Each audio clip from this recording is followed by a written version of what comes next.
रक्षक परम पिता परमात्मा को, प्रभु को याद करते हुए, नमन वंदन प्रणाम करते हुए, जिन कोटि कोटि ऋषियों की तपस्या से, पुरुषार्थ से आज हम सब लोगों तक योग, आयुर्वेद, यज्ञ से लेकर के विभिन्न प्रकार के ज्ञान विज्ञान की परंपराएं हम तक पहुंची, कोटि कोटि ऋषियों के श्री चरणों में नमन वंदन प्रणाम करते हुए मंच पर उपस्थित हमारे आदरणीय पूज्य आचार्य डॉक्टर कमल नारायण आर्य जी, जो इस चिकित्सा यज्ञ से प्रारंभ करके आज पर्यावरण के ऊपर कार्य करने के साथ साथ पर्जन्य वृष्टि के ऊपर विशेष जिनकी विशेषज्ञता है और आज हम सबका मार्गदर्शन करें, वो हमारे बीच में है, उनका भी हम नमन वंदन प्रणाम करते हैं। इसी प्रकार से आर्य जगत में विशेष रूप से ध्यान, संध्या, उपासना और आत्मिक चेतना के उच्च चेतना के साथ आम आदमी कैसे विशेष रूप से साधना करते हुए पहुंच सकता है, और हजारों लाखों लोगों को जिन्होंने प्रशिक्षित किया है और एक आध्यात्मिक मार्गदर्शन प्रदान किया है, आज एक नए रूप में भी उसको एक पूरी विधिवत तरीके से आगे बढ़ा रहे पूज्य हमारे आदरणीय आचार्य जी अरुण आर्य जी। इसी प्रकार से मंच पर उपस्थित विद्वद्गण और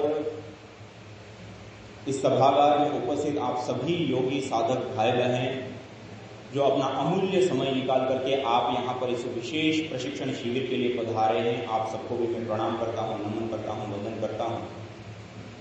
और विशेष रूप से देखिए, आज हम सब लोग यहाँ बैठे हैं, उसके पीछे किसी एक व्यक्ति ने संकल्प किया, उसके साथ मिलकर के कई सारे लोगों ने प्रयास और पुरुषार्थ लंबे समय तक किया और कई लोगों ने इसमें सहयोग दिया, तब जाकर के हम यहाँ साथ में बैठ करके इस ऋषियों की विद्या का चिंतन मनन करके हम अपने जीवन में उतारने के लिए अग्रसर हुए हैं। तो उन सारे आयोजक समिति के सारे सदन को, सारे लोगों के लिए एक बार जोरदार ताली के साथ स्वागत करते हैं।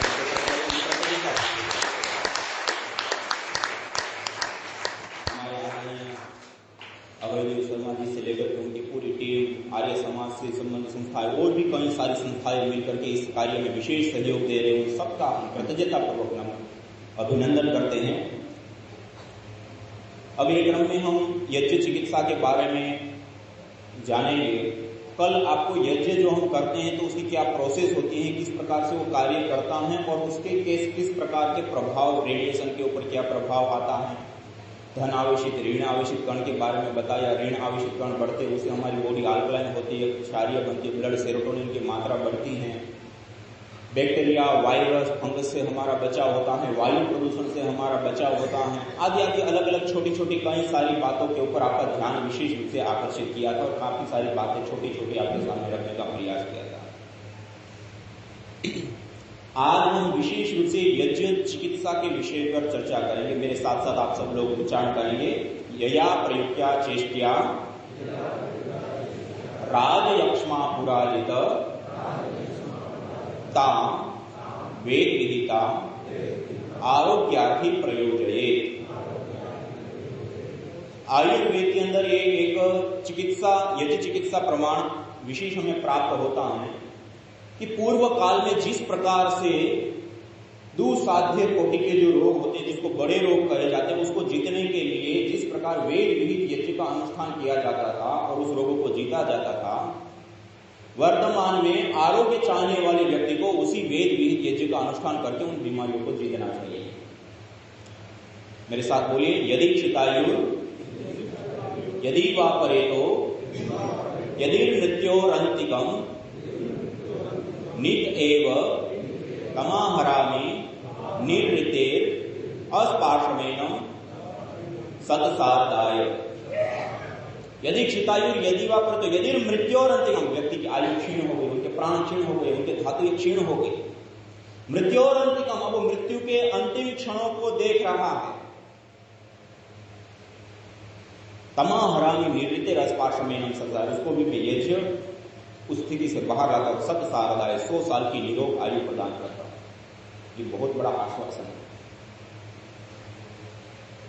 आयुर्वेदेषु, बोलिए सब लोग, यत् प्रोक्तम यस्य रोगस्य भेषजम तस्य रोगस्य शान्त्यर्थम तेन तेनैव होमये। ये एक और आयुर्वेद ग्रंथ का प्रमाण है जो पूज्य आचार्य ने थोड़ी देर पहले हम सबको बताया कि आयुर्वेद में जिन जिन रोगों के शमन के लिए जिन जिन औषधियों का हम प्रयोग करते हैं, उन्हीं औषधियों से हवन करने पर उन रोगों को जीता जाए। और आचार्य जी अभी कुछ दिन पूर्व ही इसके जो मूल ग्रंथ है वो हमने खोज निकाले और 50 से अधिक श्लोक जो विशेष रूप से यज्ञ चिकित्सा को इंगित करने वाले और अलग अलग प्रकार के विशिष्ट लाभ देने वाले प्राप्त हुए यज्ञ चिकित्सा को। और ये यज्ञ योग आयुर्वेद चिकित्सा बुक है। इसके अंदर वेद मंत्रों से लेकर के आयुर्वेद के अंदर जो स्थान स्थान पर यज्ञ चिकित्सा का वर्णन और अलग अलग चीजों के लिए जो विधान, शास्त्रीय विधान जो हम कहते हैं वेद में, उपनिषद में, दर्शनों में या और आयुर्वेद ग्रंथों में 108 उपनिषद अलग अलग हैं, उसमें से लेकर के अलग अलग जगहों पर जहां पर भी यज्ञ चिकित्सा से संबंध में जो जो बातें बताई गई, करीब 300-400 से ज्यादा ऐसे प्रमाण इस बुक के अंदर हमें एक साथ आपको प्राप्त होंगे। और 2-3 प्रमाण मैंने जो सबसे प्रसिद्ध प्रचलित है वो आपके सामने रखे। और आयुर्वेद के अंदर स्वस्थ से स्वास्थ्य रक्षणम, आतुर से विकार प्रशमनम, ये 2 प्रतिज्ञाएं है कि स्वस्थ व्यक्ति को पहले से स्वस्थ रखना, पहली प्रतिज्ञा, और फिर आतुर से विकार में कोई बीमार हो गया है तो उसको दूसरा ठीक करना। और इसके लिए अलग अलग प्रकरण में उसके बारे में विस्तार पूर्वक वर्णन हमें प्राप्त होता है। उसमें एक सदवृत्त करके एक प्रकरण मिलता है कि स्वस्थ व्यक्ति को हमेशा स्वस्थ रहने के लिए क्या क्या करना चाहिए अपनी पूरी दिनचर्या में, सुबह से लेकर के शाम तक। और उसमें छोटी छोटी बातों से लेकर के सारी डिटेल्स वहां पर दी है। उसमें एक ही प्रकरण में 5 बार इस बात को दोहराया गया है कि स्वस्थ व्यक्ति को हमेशा स्वस्थ रहने के लिए प्रतिदिन यज्ञ करना चाहिए, हवन करना चाहिए, अग्निहोत्र करना चाहिए।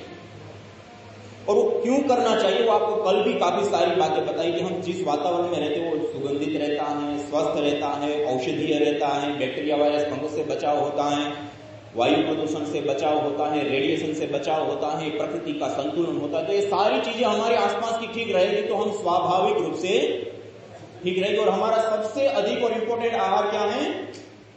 वायु। और वो वायु सबसे उत्तम रहेगी तो हमारी आयु भी उत्तम रहेगी। तो इसलिए सदवृत्त में वहां पर भी विशेष रूप से बताया। फिर आतुर से विकार प्रशमनम, जब चिकित्सा प्रकरण का प्रारंभ होता है तो 3 प्रकार की चिकित्सा बताई। कितने प्रकार की? देव व्यापार से चिकित्सा, युक्ति व्यापार से चिकित्सा और सत्वावजय चिकित्सा। और उसमें जो हमने प्रमाण देखा, यया प्रयुक्ता चेष्टा राज यक्ष्मा पुराजितताम वेद विहिताम आरोग्यार्थी प्रयोग, जो हमने देखा अभी प्रमाण, ये वहां पर हमें विशेष रूप से प्राप्त होता है। और भी कई सारे शास्त्रों में अलग अलग जगह पर चिकित्सा के रूप में वर्णन मिलता है। ये सारी चीज देखने जानने के बाद हमने प्रैक्टिकली जो लोग करते हैं उसका खोज करना का शुरू किया। उसमें पहले हमें मिले पूज्य आचार्य से। गायत्री हॉस्पिटल में उन्होंने 9 साल, गायत्री हॉस्पिटल रायपुर छत्तीसगढ़ में 9 साल यज्ञ कराया जाता है, बड़े हॉस्पिटल में। और वहां पर उन्होंने जो शोध परिणाम प्राप्त किए उसको भी हमने प्राप्त किया। मीरा रोड पे डॉक्टर तारा सिंह जी करते हैं, वो करीब 20 साल मुंबई में, मुंबई मीरा रोड पर, नहीं उससे भी ज्यादा 20-25 साल करीब हो गया। वो 25 साल तो मुझे देखते हॉस्पिटल, आचार्य जी कह रहे 25 साल तो उनको देखते हुए उस हॉस्पिटल को हो गए। उससे भी पहले से वो कर रहे हैं, वैदिक आरोग्य केंद्र करके एक केंद्र चला, हॉस्पिटल चलाते हैं और वहां पर वो प्रतिदिन यज्ञ चिकित्सा कराते सुबह और सायंकाल। और आपको जानकर के आश्चर्य होगा, वहां मुंबई जैसे क्षेत्र में उन्होंने छोटे मोटे रोगों से लेकर के कैंसर तक के जो घातक बीमारियां और निसंतान, जो आपको सुबह में एक उदाहरण बताया था, 2 बेटे और 2 बेटी, एक बेटा और एक बेटी, जुड़वा संतान मिले 40 साल के बाद, ये उदाहरण भी उसी हॉस्पिटल का है।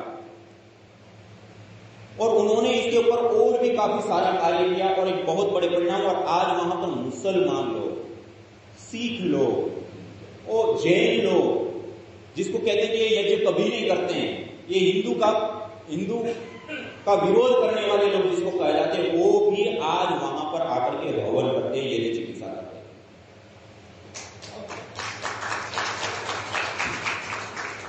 तो उनसे फिर हम मिले। फिर एक आचार्य प्रद्युम्न जी रांची में, वो आचार्य जी के शिष्य रहे हैं, और आचार्य से सीख करके उन्होंने चालू, फिर उनके भी अनुभव हमने किए। फिर शांति कुंज परिवार में भी काफी सारा काम हुआ है। ऐसे अलग अलग क्षेत्र में जिन जिन विद्वानों ने कार्य किया, उन सबका डाटा और सब हो गया। और आचार्य जी ने भी इस कार्य की जो उन्होंने शुरुआत की थी, तब आचार्य जी को कई लंबे समय तक भी पतंजलि योगपीठ में आना पड़ा, वहां रुकना पड़ा, और कई सारा डाटा और अलग अलग चीजें हम जो एकत्रीकरण और सर्वे आदि कर रहे थे, उसमें काफी बड़ा, इस जो हम अभी देख रहे हैं उसमें बहुत बड़ा सहयोग शुरुआती तौर में आचार्य जी का रहा। और आपको जानकर के आश्चर्य, वहां से प्रारंभ हुआ कार्य। जब हमारे सामने एक डाटा आ गया, उसके बाद हमने उसको और एक जड़ी बूटियों को एनालिसिस करना शुरू किया। एनालिसिस करने के बाद फिर उसको अलग अलग हवन के रूप में प्रयोग करना शुरू किया। और हवन में भी gas chromatography, mass spectroscopy, GC-MS, एक केमिस्ट्री लैब की एक एडवांस टेक्नोलॉजी होती है। जब हम हाई लेवल की रिसर्च करते हैं या world class evidence based medicine बनाते हैं, तब हम इस टेक्नोलॉजी का प्रयोग करते हैं। एक परीक्षण में कई लाख रुपए का इसमें खर्च आता है। खुद की मशीनें होने के बाद वो कई करोड़ की मशीनें आती हैं, और वो सारी चीजें हमने वहां पर सेटअप लगाए और वहां पर कार्य करना शुरू किया। और आपको जानकर के आश्चर्य होगा, जो हम हवन करते हैं और उससे उठने वाला जो धूम्र होता है, उस धूम्र के अंदर, जैसे हम अलग अलग बीमारियों के लिए अलग अलग औषधियां लेते हैं, दवाइयां लेते हैं, टेबलेट खाते हैं, उस टेबलेट में क्या होता है कि जिस बीमारी को ट्रीट करने वाला जो स्पेशल कंपोनेंट होता है, वो किसी भी द्रव्य से, जहां से सबसे अधिक मात्रा में मिलता है या सस्ती मात्रा में मिलता है, उस द्रव्य को लिया जाता है और उससे उसको एक्सट्रैक्ट करते हैं, और उसको एक घनीभूत फॉर्म के अंदर हमें टेबलेट के अंदर दिया जाता है, और उसको हम खाते हैं, और वो कंपोनेंट्स हमारे भीतर ब्लड में जाकर के मिलता है और उसको ट्रीट करने का काम करता है।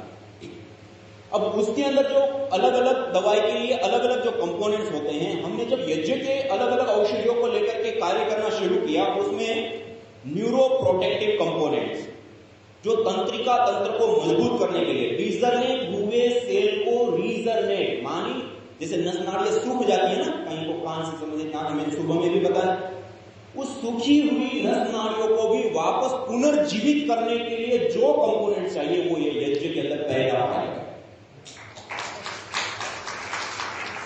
दूसरा, एंटी वायरल। वायरल के बारे में आपको पता है, अलग अलग प्रकार के, कई सारे प्रकार के वायरस होते हैं। आप एक सबसे ज्यादा परिचित है कोरोना वायरस से, और कल परसों मैंने वो भी बताया था कि कोरोना वायरस का भी हम कफेष्टि हवन सामग्री से 100% ट्रीटमेंट यज्ञ के माध्यम से करते हैं, और उसका भी साइंटिफिक वैलिडेशन के साथ कार्य पूर्ण कर चुके हैं। तो बैक्टीरिया, जितने भी प्रकार के वायरस होते हैं, उसमें भी अलग अलग कैटेगरी के अलग अलग वायरस के ऊपर भी हमने कार्य करके देखा, उसको मारने वाले कंपोनेंट्स भी इसके अंदर पाए गए। एंटी बैक्टीरियल, जो अलग अलग प्रकार के, जैसे निमोनिया के बैक्टीरिया होते हैं, टीबी के बैक्टीरिया होते हैं, सरफेस बैक्टीरिया होते हैं, स्किन डिजीज के अलग अलग प्रकार के बैक्टीरिया होते हैं, या जो मूत्र संस्थान या उससे संबंधित जो अलग अलग प्रकार के रोग होते हैं, उसमें भी अलग अलग प्रकार के बैक्टीरिया होते हैं। और एंटी फंगल, अलग अलग प्रकार के कई सारे कैटेगरी के फंगस होते हैं, उसको भी दूर करने वाले कंपोनेंट्स इसके अंदर पाए गए। एंटी इंफ्लामेटरी, जो संक्रमण करने वाले या जिसके कारण से सूजन हो जाते हैं, सूजन को कम करने के लिए जो हम दवाइयां लेते हैं, उसके अंदर जो एक्टिव कंपोनेंट्स होते हैं, वो भी इस यज्ञ के धूम्र के अंदर पाए गए। एंटी डायबिटिक, टाइप 1 और टाइप 2 डायबिटीज, एक तो जन्म से होती है माता पिता के कारण, और एक इसी जीवन में जो हो जाती है, दोनों प्रकार की डायबिटीज को ट्रीट करने वाले जो कंपोनेंट्स होते हैं, वो भी इस यज्ञ के धूम्र के अंदर पाए गए। इसी प्रकार से एंटी ट्यूबरकुलोर, कोशिकाओं की असामान्य रूप से जो वृद्धि हो जाती है, गांठ ट्यूमर जिसको हम बोलते हैं, या तो फिर वो कैंसर में भी कन्वर्ट हो जाता है, तो उसको ट्रीट करने वाले कंपोनेंट्स भी पाए गए। इसी प्रकार एंटी हाइपरटेंसिव, जो उच्च रक्तचाप या रक्तचाप कम होना, माने हाई ब्लड प्रेशर हो या लो ब्लड प्रेशर हो, तो उसको जो बैलेंस करने के लिए जो कंपोनेंट्स हमें अपेक्षित होता है वो भी इसके अंदर विशेष रूप से पाया गया। एंटी प्रोलिफेरेटिव रेटिव, घातक कोशिकाओं के प्रसार को रोकने वाले, जैसे कैंसर की कोशिकाएं हैं या इस प्रकार की जो कोशिकाएं होती है वो एकदम से जो बढ़ती हैं उसको ट्रीट करने वाले या उसको रोकने वाले जो कंपोनेंट होता है वो भी इसके अंदर पाया गया। एंटी फटीग, जो शरीर को ऊर्जान्वित करने वाला या शरीर की जो थकान होती है उसको कम करने वाला या थकान को दूर करने के लिए जो कंपोनेंट्स का हम यूज करते हैं वो कंपोनेंट्स भी इसके अंदर विशेष रूप से पाया गया। इस प्रकार से कई सारे अलग अलग कैटेगरी के, मानिए ये एक कैटेगरी होगी जो मैं आपको बता रहा हूं, उसके अंदर कई सारे कंपोनेंट्स होते हैं, एक ही कैटेगरी के अंदर कई सारे, और ऐसे अलग अलग कई सारे कंपोनेंट्स का एक साथ पूरा पैकेज हमें यज्ञ के धूम्र के अंदर मिलता है। यज्ञ से निकलने वाली वायु विशुद्ध मेडिसिन होता है। क्या होता है? शुद्ध मेडिसिन। और उसके बाद हमने उसके कई सारे अलग अलग परीक्षण होते हैं। पहला सेल ट्रायल होता है कि उसका अलग अलग, जैसे कैंसर के सेल लिए और उसको यज्ञ के धूम्र का ट्रीटमेंट देते हैं अलग अलग डोज पे और अलग अलग टाइम पे, और उसके ऊपर पहले देखा जाता है कि इसका असर क्या आता है, कोशिकाएं मरती है, जीवित रहती हैं, या उसमें क्या क्या असर आता है, कितनी मात्रा में आता है, पूरा डिटेल स्टडी किया जाता है। और आपको जानकर के आश्चर्य होगा, सामान्य रूप से मॉडर्न मेडिकल साइंस में क्या कहा जाता है, धुआं होता है तो क्या होता है? प्रदूषण। और प्रदूषण हुआ तो कोई काम का, वो हमारे स्वास्थ्य के लिए हानिकारक होता है। आपको जानकर के आश्चर्य होगा, हमने सिगरेट ली और सिगरेट का धुआं कैंसर सेल्स के ऊपर अलग अलग डोज पे दिया, माइनर मिली से मिलीग्राम के भी कम हिस्से करके उसको जब दिया गया तब भी लंग्स के सेल डैमेज हुए। और जो यज्ञ से निकलने वाला सीधा धुआं होता है ना, कितना गाढ़ा होता है, उसको 18 गुना करिए, कितना गुना? 18 गुना करके दिया, फिर भी वो कोशिकाओं के ऊपर किसी प्रकार का कोई दुष्प्रभाव नहीं हुआ। और ये हमारे लिए सबसे पहला चैलेंज था। सामान्य रूप से मॉडर्न मेडिकल साइंस में कि कुछ भी चीज को हम लेकर के जाते हैं और उसमें भी यज्ञ और धुआं होगा, और धुआं होगा तो आपके लंग्स के ऊपर दुष्प्रभाव होगा, ये सबसे पहला वो होता है सबका प्रश्न या आक्षेप। और उसी चीज को लेकर के हमने पहला कार्य करना किया और उसमें ये हमने पाया। और यहां तक कि ये कफेष्टी हवन सामग्री का जब हमने परीक्षण और प्रयोग करना शुरू किया, सामान्य रूप से धुएं में रहने से श्वास, जिनको अस्थमा दमा है और उसको धुएं में ले जाओ तो क्या होगा? अस्थमा का अटैक आ जाता है, वो एकदम से बुरी तरह से प्रभावित होता है। आपको जानकर के आश्चर्य होगा, आयुर्वेद के धूम्र चिकित्सा प्रकरण के अंदर आप जाएंगे तो राल का प्रयोग, मोम का प्रयोग, मोम माने शहद निकालने के बाद जो छत्ता बच जाता है वो ओरिजिनल मोम होता है, उस मोम का प्रयोग, फिर धान की भूसी का प्रयोग, और इस प्रकार के अलग अलग चीड़ का गोंद, गंधविरोजा का प्रयोग, देवदार का प्रयोग, ऐसे कितने सारे अलग अलग प्रयोग, उसको अंगारों के ऊपर डाल करके, अग्नि में डाल करके उसका धुआं अस्थमा, दमा या श्वसन संबंधित बीमारी को ट्रीट करने के लिए बताया गया। और उसके बाद आचार्य श्री से जब मिलना हुआ और सारी चीजें हुई, फिर लेबोरेटरी में अलग अलग जड़ी बूटियों के ऊपर टेस्ट किया गया, उसमें जो विशेष कंपोनेंट वो सारा एक कॉम्बिनेशन बनाया और उसके बाद उसको टेस्ट करके हमने देखा। आपको जानकर के आश्चर्य होगा कि लंग्स में जो अलग अलग निमोनिया से लेकर टीबी से लेकर के अलग अलग बीमारियां हो जाती हैं, उन बीमारियों के बैक्टीरिया, वायरस, फंगस जो भी अलग अलग उसके साथ दिया गया, लंग्स सेल को कुछ नहीं हुआ। और यहां तक कि निमोनिया, टीबी के बैक्टीरिया भी बहुत घातक और हानिकारक और बहुत ज्यादा मजबूत होते हैं। टीबी से लेकर के कोरोना वायरस तक एकदम से जड़ रूप से खत्म हो गया। और इसका जब हमें प्रयोग करना चाहिए था, घाटकोपर मुंबई में बहन शिल्पा जी, उनको कोरोना काल में लंग फाइब्रोस, पहले क्रोनिक अस्थमा की प्रॉब्लम थी और फिर उसको लंग फाइब्रोसिस ऐसा होता है कि लंग्स के अंदर छोटी छोटी बहुत सारी गांठें हो जाती हैं, और मॉडर्न मेडिकल साइंस में इसको लाइलाज कहा जाता है कि एक बार हो गया, अब इसके लिए कोई सटीक उपाय उपचार नहीं है, अब वो जान लेकर के जाएगा। अब वो इतनी मात्रा में बढ़ चुका है कि वो अपने खुद के जो नित्य कर्म होते हैं, वो जो एक्टिविटी करने के लिए जो श्वास की उनको आवश्यकता होती है, वो भी वो नहीं कर पा रहे थे। उस समय उनको विशेष यज्ञ करने के लिए बताया, और जब उन्होंने यज्ञ करना प्रारंभ किया, और उस समय उनकी कंडीशन ऐसी थी कि 2 सीढ़ी चढ़ना उनके लिए बहुत तड़प जाती थी वो, और उस समय यज्ञ करना शुरू किया, और यज्ञ करते करते उनकी ये स्थिति आई, 3.5 महीने के अंदर अंदर उनकी लंग फाइब्रोसिस और क्रोनिक अस्थमा दोनों ही रिपोर्ट सामने आई। जो लोग कहते हैं कि धुएं से बीमारियां होती हैं, ये साइंटिफिक रिसर्च बताती है कि विशेष प्रकार के द्रव्यों को जलाने से लंग फाइब्रोसिस और क्रोनिक अस्थमा भी ठीक होता है। और आज इस कफीश्ती का प्रयोग करके ना जाने कितने सैकड़ों लोगों ने अस्थमा दमा के पंप छोड़े हैं, अस्थमा दमा की जो अलग अलग दवाएं लेते वो छोड़े, अलग अलग प्रकार की एलर्जी हो जाती है ना श्वास के समय, कभी थोड़ा सा वातावरण चेंज हो जाए, थोड़ा मॉइस्चर वाले वातावरण में चले जाए, थोड़ा सा धूल मिट्टी या किसी भी प्रकार की सेंट आ जाए तो छींकें आने लग जाती है, बहुत ज्यादा नाक बहने लग जाती है, नजले की प्रॉब्लम हो जाती है। ऐसी प्रॉब्लम को एक झटके में दूर करने का काम एक कफीश्ती हवन सामग्री करती है।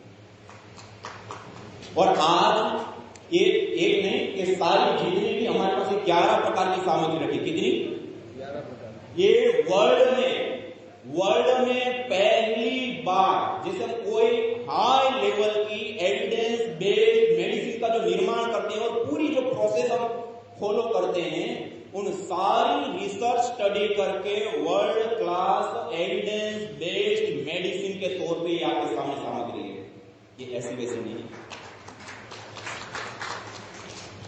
तो ये कफीश्ती हवन सामग्री जो श्वसन संबंधित जो रोग होते हैं अलग अलग प्रकार के, उसके लिए विशेष करके लाभकारी हितकारी का उपयोग है। तो मैं आपको बता रहा था कि जो यज्ञ करते हैं उसके अंदर जो हम आहूत करते हैं उसमें कई सारे प्रकार के द्रव्य निकलते हैं, उसमें से एक होते हैं मेडिसिनल कंपोनेंट्स अलग अलग, वो हमारा ट्रीट करने का काम करता है श्वसन के माध्यम से लंग्स तक, लंग्स के माध्यम से ब्लड तक, और ब्लड के माध्यम से शरीर की एक एक कोशिका तक पहुंचता है, वो हमें ट्रीट करने का काम करता है। दूसरा, यज्ञ चिकित्सा कैसे काम करती है, इसके अंदर आपको कल मैंने बताया था एरोमेटिक्स ऑयल्स होते हैं। क्या होते हैं? सुगंधित तेल। जैसे अलग अलग जड़ी बूटियां होती है ना, उन अलग अलग औषधियों के अंदर अलग अलग प्रकार के तेल होते हैं, वो वाष्पिक होते हैं। जब अग्नि में हम उसको आहूत करते हैं, वो जब वायु के अंदर आते हैं तो उसके हमें एक अलग अलग प्रकार की स्माइल आती है। उसमें कई तेल ऐसे होते हैं जो स्माइल देते हैं, कई ऐसे होते हैं जिसकी स्माइल हमें नहीं आती है। और उसके साथ साथ परफ्रा, ग्लाइकोल, मेथोनोमाइड, थोजोन, गुगुलस्टेरोल, ये कुछ ऐसे कंपोनेंट होते हैं जो सौमनस्यकारी होते हैं। कैसे होते हैं? सौमन, मन को शांत करने वाले, मन को प्रसन्न करने वाले, मन को आह्लादित करने, मन को रिलैक्स करने वाले, शांत करने वाले कंपोनेंट। जब इसको हम इनहेल करते हैं तो हमारी पिट्यूटरी ग्लैंड एकदम से प्रभावित होती है, और वो जो श्राव को जाकर अंतःस्रावी ग्रंथियां जो अपना श्राव छोड़ते हैं, पिट्यूटरी ग्लैंड जब हम कोई भी गंध लेते हैं तो उस गंध में कई बार आपको ऐसा बहुत ही अच्छी सुगंध आती है। कहीं हम रोड पे जा रहे हैं, कहीं ऐसे स्थान पे जा रहे हैं, चमेली या कुछ अलग अलग फूल के पौधे, तो चलते हुए ऐसे स्मेल आए, मतलब उसकी गंध आती है, तो हम तुरंत लंबा श्वास भरते हैं, उसी समय उसी सेकेंड हमें अंदर से प्रसन्नता की अनुभूति होती है नहीं होती? उस समय एक अच्छी अनुभूति, प्रसन्नता की अनुभूति होती है। वो सामान्य प्रक्रिया नहीं है, वो गंध जाते ही हमारी पिट्यूटरी ग्लैंड ने जो अंतःस्रावी रस थे उसको चेंज कर दिया, गुड हार्मोन्स को बढ़ा देता है, स्ट्रेस हार्मोन्स को डाउन ले आता है, और गुड हार्मोन्स बढ़ते ही हमारा मन एकदम रिलैक्स हो जाता है, शांत हो जाता है, सहज हो जाता है। और हमारी आप देखिए आज पाश्चात्य देशों के अंदर आप देखें तो कोई इस प्रकार की परंपराओं का विधान या प्रक्रिया हमें देखने को नहीं मिलती है। आज सबसे विकसित कहे जाने वाले देशों के अंदर सबसे अधिक कोई बड़ा रोग है तो क्या है? मानसिक रोग, स्ट्रेस, तनाव, डिप्रेशन। आज यूएसए को आप देखिए, सबसे विकसित, खूब धन है, खूब सुविधाएं है, लेकिन मानसिक रूप से सबसे ज्यादा बीमार। और आज हम जो भारतवर्ष के अंदर हवन करने की हमारी परंपरा, हवन करने के बाद आप गुड़ है, चावल है, गाय का घी है या गुगुल गोंद आदि है, उसको हम अंगारों के ऊपर डाल करके उसकी हल्की धुनी करते हैं। घर में आप सब ने सुनी होगी, की होगी, देखी होगी। ये एक ऐसी अनमोल और सटीक प्रक्रिया है, इतनी सी चीज करने से हमारे पूरे परिवार को वो जो स्माइल और सुगंध मिलती है, उसके अंदर जो कंपोनेंट्स मेडिसिनल होते हैं, वो जैसे ही हम श्वास के माध्यम से लेते हैं, हमारा स्ट्रेस, तनाव, डिप्रेशन उसको एकदम से शांत कर देते हैं और गुड हार्मोन्स को बढ़ा देते हैं। स्ट्रेस, तनाव, डिप्रेशन, चिड़चिड़ापन, ये सारी चीजों को सहज रूप से मेंटेन करता है। ये हमारे संपूर्ण परिवार की मानसिक ट्रीटमेंट है। क्या है? संपूर्ण परिवार की, और सहज रूप से उपलब्ध है, सस्ती है, हर व्यक्ति कर सकता है। और इतने बड़े विकसित हो गए वो देश भी आज उन रोगों को कंट्रोल नहीं कर पा रहा। हमारी भारतीय परंपरा में सहज रूप से, तो ये वो उसके कारण हमें विशेष लाभ होता है, स्वास्थ्य लाभ। दूसरा, हम जब हवन के लिए बैठते हैं, मंत्र का पाठ करते हैं, क्या करते हैं? आपने म्यूजिक थेरेपी आदि सुना होगा। म्यूजिक थेरेपी एक अलग तरीके की थेरेपी, लेकिन मंत्र के अंदर अपने आप में बहुत बड़ी शक्ति होती है। मंत्र एक विशेष प्रकार की ध्वनि देते हैं, उस ध्वनि का अपना एक अलग लाभ होता है, लेकिन उसके साथ साथ उस मंत्र की भी अपनी एक विशिष्ट प्रकार की शक्ति होती है। उसके अर्थ भावना पूर्वक जब हम जाप करते हैं तो उसकी और एक अलग प्रकार का लाभ और शक्ति होती है। और उस मंत्रों का पाठ करते हुए जब हम हवन करते हैं, उस यज्ञ की अग्नि को जब हम देखते हैं, क्या करते हैं? अग्नि को हम अपनी नेत्र जब उसके ऊपर पड़ती हैं और वो जो ताप हमारे शरीर के ऊपर, उसकी जो किरणें हमारे शरीर के ऊपर पड़ती हैं, ये जो गंध आती है, उस गंध को हम ले रहे हैं, मंत्र का पाठ कर रहे हैं या सुन रहे हैं, ये सारी जो प्रक्रिया होती है 5, 10, 15 मिनट की, आपको जानकर के आश्चर्य होगा। आप में से काफी एक दो डॉक्टर थे भी, और भी जो इस प्रकार की पढ़ाई किए होंगे या जानते होंगे। आज मॉडर्न मेडिकल साइंस में हमारे न्यूरोकेमिकल अनबैलेंस हो जाए, क्या करते हैं? न्यूरोकेमिकल अनबैलेंस हो जाए, क्या करते हैं? सोने के लिए दवाई देने के अलावा हमारे पास कोई उपचार नहीं, केवल सोने की दवाई दी जाती है।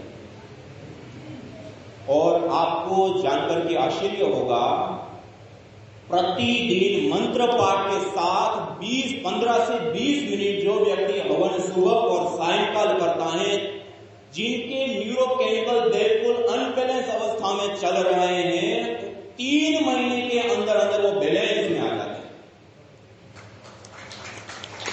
जो लाखों करोड़ रुपए खर्च करके मॉडर्न मेडिकल साइंस जो चीज नहीं कर सका, वो हमारे यज्ञ में सहज रूप से उपलब्ध है, सहज रूप से। और ये जो आपसे फॉर्म भराया और आपका जो टाइम लिया है, थोड़ा सा डिस्टर्बेंस भी उसमें हुआ, लेकिन ये जो मैं आपको बता रहा हूं कि हमने एक रिसर्च स्टडी की है, लेकिन इसको मजबूत तरीके से करके और अंतरराष्ट्रीय स्तर पे ले जाने के लिए इसमें 3 साल लगता है एक स्टडी को करने के लिए। कितने? और बहुत लंबा चौड़ा खर्च होता है। उसमें से आप सबने भी अपनी एक सहभागिता निभाई। तो ये जो हम रिसर्च करेंगे उसमें आप सबका भी योगदान रहेगा। और अभी उसमें काफी सारे स्टेप होते हैं, 2-3 साल लगते हैं, और अलग अलग कई बार इस प्रकार की प्रोसेस, छोटे बड़े लंबे महीनों भर की इसके लेकर के अपनी की तो 2 दिन की हुई, उसमें अलग अलग होता है और बहुत सारी लंबी प्रोसेस होती है। लेकिन जब हम इस रिसर्च पेपर को पब्लिश करेंगे, तो जैसे मैंने आपको कोरोना वायरस के ऊपर जो सटीक चिकित्सा पद्धति बताई, इसी प्रकार की वर्ल्ड लेवल पर मानसिक रोगों के लिए या न्यूरोकेमिकल्स के अनबैलेंस, ये सबसे बड़ी चीज मान लीजिए जो मॉडर्न मेडिकल साइंस नहीं कर पाया है, उसकी अंतरराष्ट्रीय स्तर पे सर्व मान्यता प्राप्त जो एक स्टडी होती है उसके अंदर ये जाएगा और एक बहुत बड़ा काम होगा। तो वो कार्य भी हम अभी, और भी कई सारे प्रकार के इसे रिसर्च चल रहे हैं। तो ये काम करता है, ये न्यूरोकेमिकल्स बैलेंस करके हमारी बीमारी को ठीक करना। और जो भी डॉक्टर है वो अच्छे प्रकार से जानते हैं, जिनका न्यूरोकेमिकल्स यदि बैलेंस में आ गया तो कोई ऐसी बीमारी नहीं है जिसको हम ना जीत सके। कितनी भी बड़ी बीमारी हो, यदि हम न्यूरोकेमिकल्स को ठीक कर सकते हैं तो सब चीजों को हम जीत सके, ये बहुत बड़ा प्लस और बड़ा पॉइंट है। इसके बाद हमने अभी कुछ दिन पहले मुंबई में हमारे आदरणीय भ्राता नरसिंह भाई जी, आदरणीय भाई सुरेश भाई जी, एक याज्ञिक लोग हैं और यज्ञ के लिए समर्पित लोग हैं और बड़े रूप में यज्ञ का कार्य वहां पर करते हैं। तो वहां पर हमने ये बायो फिल्म स्कैनिंग करके एक टेक्निक आती है, ये पहले भारत में नहीं हुआ करती थी, बाहर ऑस्ट्रेलिया, अमेरिका और एक और कोई देश में 3 जगह पर ये विशेष रूप से प्रयोग होती थी, जर्मनी में। और उसमें क्या होता है, हमारी बॉडी को डिटेक्ट करते हैं और हमारे शरीर की जो ऊर्जाएं होती है, जिसको हम प्राण ऊर्जा कहते हैं, या अलग अलग प्रकार की जो ऊर्जाएं होती है, उसका क्या प्रवाह है, क्या गति है, किस प्रकार की ऊर्जा है, उसको वो स्कैन करके बताता है। आज वो टेक्निक भारत में मुंबई और चेन्नई 2 जगह पर आई है, एक डिटेक्टर पद्धति होती है और उसके आधार पे वो आगे 20-25 साल के बाद भी आपके शरीर के अंदर क्या रोग होने की संभावनाएं हैं वो तक बताने की सामर्थ्य रखती है और वो पूरी एक अलग प्रकार की उसकी रिपोर्टिंग और सारी चीजें होती हैं। तो हमने अलग अलग पेशेंट लिए और उनको वहां पर पहले बायोफिल्म स्कैनिंग कराई, पूरा डिटेक्ट करा कौन कौन सी ऊर्जा किस अवस्था में है, वो सारी चीजें उसको देखा गया। उसके बाद उनको 1 घंटा यज्ञ कराया। कितना? अपने जो अपन लोग देव यज्ञ करते हैं वो देव यज्ञ, उसके बाद गायत्री मंत्र और महामंजुरी मंत्र से कुछ आगे कुल मिलाकर के 45 मिनट ईश्वर स्तुति प्रार्थना से प्रारंभ करके 45 मिनट तक यज्ञ और लास्ट के 15 मिनट उस वातावरण में बैठ करके प्रार्थना आदि जो हम करते हैं ऐसे कराया गया। 1 घंटे का समय और 1 घंटे के बाद उनकी दोबारा बायोफिल्म स्कैनिंग कराई गई। मुंबई के उस सेंटर के सारे डॉक्टर उन दोनों रिपोर्ट को आमने सामने रख करके आश्चर्यचकित हो गए कि आपने 1 घंटे में इन लोगों को क्या कराया, जो हम महीनों भर जो ट्रीटमेंट देते हैं उससे भी जो रूपांतरण नहीं आता वो 1 घंटे में दिखा।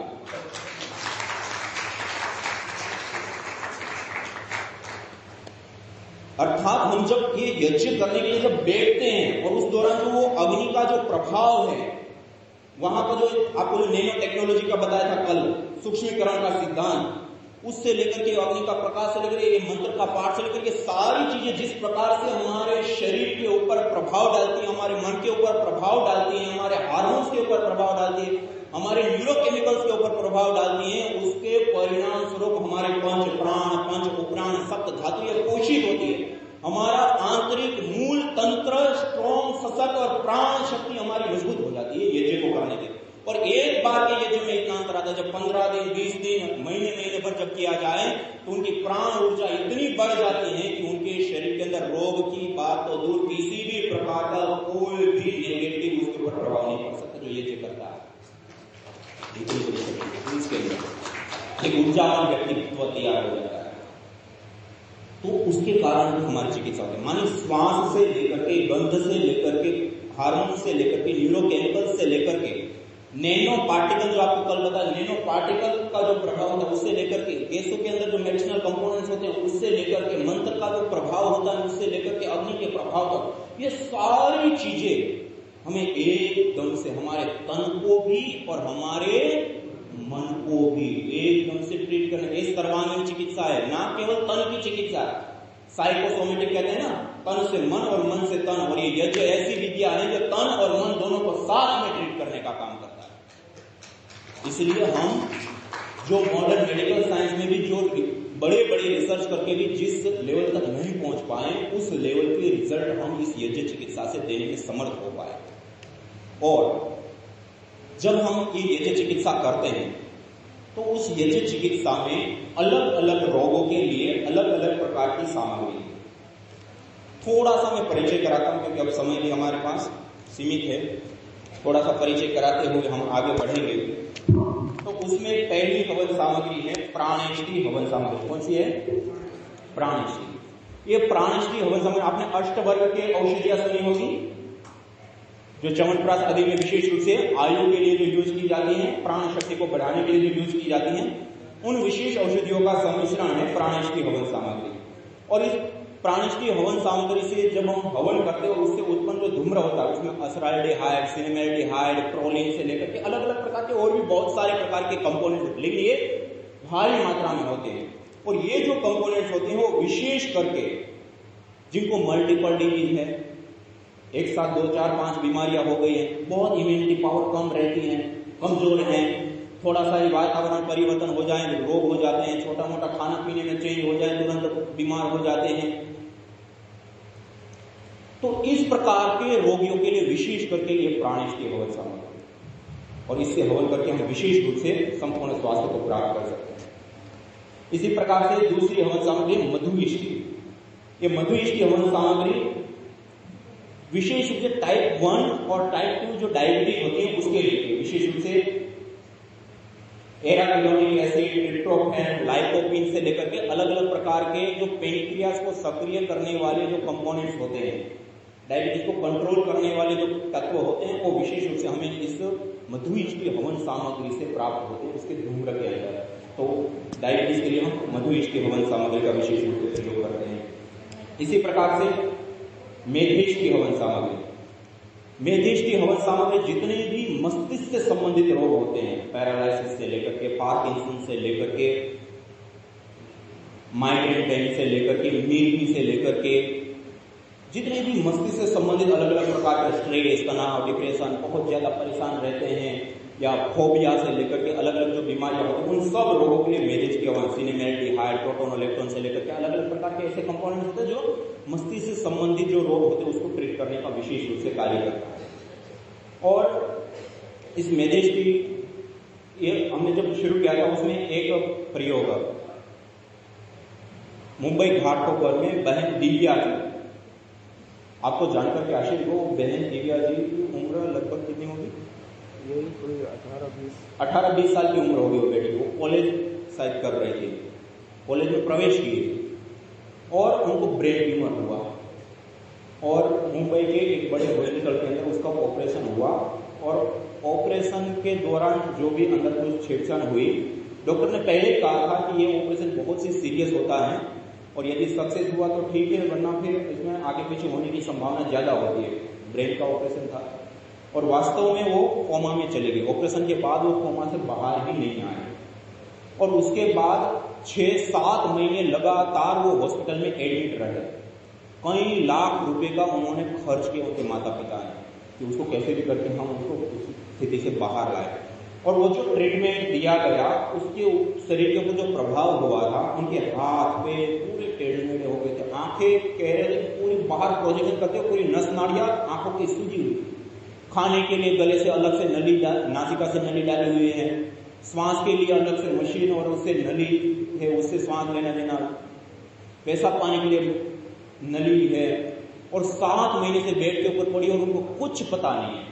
कोमा अवस्था आप सब जान सकते, कुछ नहीं पता, ऐसे ही पड़े, और पूरा शरीर उनका जो है एक अलग ही स्थिति में था। और डॉक्टर लोगों ने उनके माता पिता को लास्ट में 6-7 महीने ट्रीटमेंट के बाद सलाह दी कि आप इसको, जैसे कहते हैं ना दया मृत्यु, कि कुछ ऐसी दवाई हम दे दें कि इस शरीर के कष्ट से वो मुक्त हो जाए।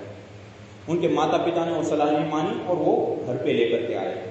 और तब घाटकोपर में पाटीदार वाड़ी है, वहां पर हमारे आदरणीय भाई नरसिंह भाई जी और उनकी पूरी टीम है, वो लोग वहां पर यज्ञ और यज्ञ के साथ साथ योग कराते हैं। फिर ये लोग वहां पर आए और उन्होंने अपनी बात उनके सामने रखी कि ऐसी ऐसी अवस्था और ऐसा ऐसा हो गया, अब हम क्या कर सकते। डॉक्टर लोगों ने तो मना कर दिया, और उस समय उनको आत्मविश्वास दिया और उनके कमरे के अंदर हवन करने के लिए कहा। क्या करने के लिए कहा? और उसमें मस्तिष्क को पोषित करने वाली जो विशेष विशेष औषधियां होती है वो सारी औषधियां लेकर के हवन करना प्रारंभ किया, जो 7 महीना और लाखों रुपए खर्च करके जिस बहन को कोमा से बाहर नहीं ला पाए और अंतिम में मरने के लिए छोड़ दिया गया, उसके कमरे के अंदर 108 गायत्री मंत्र प्रतिदिन सुबह और सायंकाल विशेष देव यज्ञ के बाद हवन किया गया। 2.5 महीने के अंदर उनके शरीर के अंदर हलचल आने लग गई और 3 महीने में वो बेड से खड़ी हो गई, और लगातार 6 महीने तक उनका एक के बाद एक जो गले में नली थी, श्वास की नली से लेकर के अलग अलग जो नलियां थी एक के बाद एक हटती गई। 6 महीने में सारी नलियां हट गई, धीरे धीरे खड़ी होते हुए आज वो बिल्कुल स्वस्थ है, चलना फिरना, अपने नित्य कार्य करना, सब चीजें कर रही है। ये यज्ञ चिकित्सा। और इस प्रकार के वैदिक के कितने सारे अलग अलग, एक बहन वनिता जी, मुंबई बेंगलुरु में रहती है। आपने सुना होगा MND, मोटो न्यूरॉन डिजीज। ये एक ऐसी बीमारी होती है जो एक बार होती है तो जीवन लेकर के जाती है। उसमें क्या होता है, वो पूरा ही हमारा वो सिस्टम कार्य करना ही छोड़ देता है। और उनको सुबह में खाते समय एकदम से झटका सा आया और उनका एकदम से खाना पीना, मतलब गला चौक हो गया, खाना पीना बोलना सब बंद एक झटके में। फिर उन्होंने बेंगलुरु में कहीं हॉस्पिटल के अंदर दिखाया, MRI CT स्कैन से लेकर के अलग अलग प्रकार की रिपोर्ट, कहीं कुछ डिटेक्ट भी नहीं हुआ और जो दवाई दी गई उसका कुछ फर्क भी नहीं पड़ा। कई दिन बीत गए, फिर उनका भाई यहाँ पर मुंबई में रहते हैं, उसको मुंबई लेकर के आए। मुंबई लेकर सारी चीजें की, कुछ नहीं हुआ। उस समय उनको यज्ञ चिकित्सा कराया और यज्ञ उनके भाई के घर पे प्रतिदिन यज्ञ होता है। उन्होंने अपने घर पे उनको प्रतिदिन यज्ञ में बिठाया, विशेष हवन किया और हवन करने के बाद गुलगुल आदि जो औषधियां होती हैं और डाल करके हल्की धुनी की और उनको कहा कि आप बीच में बैठ करके प्राणायाम कीजिए और ओम का लंबा उच्चारण करने का प्रयास कीजिए। उस समय वो बोल नहीं पाते, लेकिन वो प्रयास करना शुरू किया और आपको जानकर के आश्चर्य, सारी कितनी रिपोर्टें, कितना खर्च, कितनी दवाइयां, सब करीब 1 महीने के आसपास समय बीत गया और 12 किलो से ज्यादा वजन उसका कम हो गया, क्योंकि वो खा नहीं पा रहे। ग्लूकोज की बोतल 80 से ज्यादा ग्लूकोज की बोतल उस समय घुटने में चढ़ा दी, क्योंकि उसी से वो जी रही है। और उसके बावजूद भी हाथ में कुछ नहीं आ रहा था और उस समय यज्ञ कराया। 6वें दिन उनकी आवाज वापस आ गई। यज्ञ के बाद उन्होंने ये केस मैं आपको क्यों बता रहा हूं, जो हमने रिसर्च, एक प्रमाण होता है शास्त्र प्रमाण, जो आपको सबसे पहले उच्चारण भी करवाए और कहां प्राप्त है वो पुस्तक के अंदर आपको बताया। दूसरा होता है साइंटिफिक प्रमाण, साइंटिफिक वैलिडेशन। वो भी आप कोई भी सामग्री लेंगे तो उस सामग्री के ऊपर उसका पूरा एनालिसिस डेटा है कि सामग्री से हवन करोगे तो उससे जो धुआं निकलेगा उसके अंदर क्या क्या चीजें निकलेगी और उसके बाद उसमें क्या वो स्पेशल कंपोनेंट है जो सबसे अधिक मात्रा में है और जिस बीमारी का हम यहाँ वादा करें वो क्या ट्रीट करने वाले, वो स्पेशल कंपोनेंट्स भी, मल्टीपल कंपोनेंट्स एक साथ हमें इसके अंदर मिलते हैं और उसका पूरा डाटा शेयर किया गया है इसके अंदर। बाहर किसी की अगली सामग्री है पित्तेष्टि हवन सामग्री। कौन सी हवन सामग्री?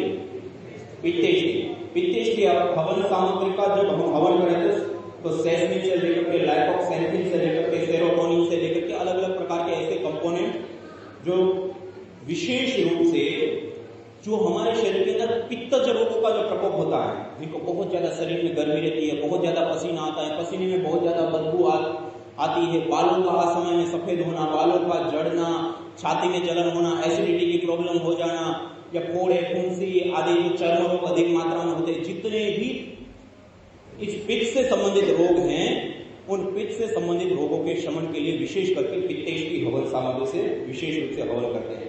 इसी प्रकार से अगली सामग्री है कर्कटेष्टि। कर्कटेष्टि जो आचार्य जी हमें विशेष रूप से अभी बता रहे थे, कर्कटार्बुद बोला जाता है उसको, कैंसर। ये कर्कटेष्टि हवन सामग्री विशेष रूप से कैंसर के जो रोगी होते हैं उसके लिए विशेष करके लाभकारी होती है। मैं इसकी एक दो आपको घटना बताना चाहूंगा। एक बहन प्रणीता जी तेलंगाना में निजामाबाद में वो रहती हैं और उनको लीवर का कैंसर डिटेक्ट हुआ और उन्होंने हैदराबाद में ट्रीटमेंट लेना शुरू किया। ट्रीटमेंट लेते हुए वो शरीर में 3 जगह पर और डिटेक्ट हुआ। उनको मुंबई टाटा हॉस्पिटल के अंदर ट्रांसफर किया गया।